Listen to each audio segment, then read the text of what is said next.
या दिनदर्शिकामध्ये प्रश्न येतो बघा. त्याच वर्षामधला 5 फेब्रुवारी 2026 रोजी गुरुवार होता, तर 5 जून 2026 रोजी कोणता वार असेल? या टाईपचे प्रश्न सोडवताना पूर्ण दिवस घ्यायची गरज नाही. आता बघा 5 फेब्रुवारी, आता फेब्रुवारी मध्ये दिवस किती असतात रे? 28. समजा 28 मधून 5 गेल्यानंतर किती उरतात?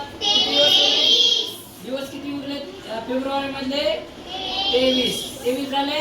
आता फेब्रुवारी नंतर मार्च किती दिवसाचा असतो? मार्च 31 दिवसामध्ये काय करायचं? वार 3 ने पुढे सरकायचा.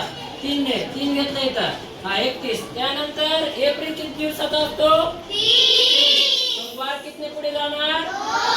2 ने पुढे घेतला 2 ने. त्यानंतर एप्रिलच्या नंतर मे किती दिवसाचा असतो? 31. कितने वार पुढे जाणार? 3 ने. त्यानंतर मेच्या नंतर आता जून किती दिवसाचा आहे? 30. पण आपल्याला किती जून विचारले? 5 जून.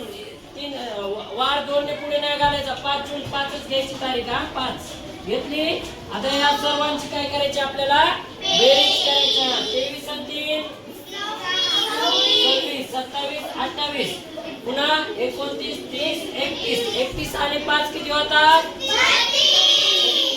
36 लिहिले. 36 भागिले 7 करायचे. 7 का करायचे? कारण एका आठवड्यामध्ये किती दिवस असतात? 7. बघा 7 एक 7, 7 एक 14, 7 एक 20, 7 चौक 28, 7 5 भागेला उरले किती रे? बाकी किती उरली? एक बाकी उरली. आता बाकी जेवढी उरली तेवढ्याने वार काय करायचा? पुढे सारायचा. कोणता वार होता रे? गुरुवार होता. गुरुवार. आता एक बाकी उरली म्हणजे 1 ने वार पुढे जाणार. कोणता वार येणार?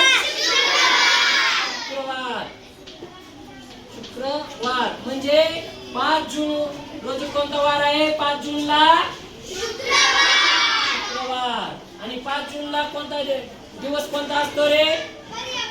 पर्यावरण दिन. समजलं? ओके, ठीक आहे.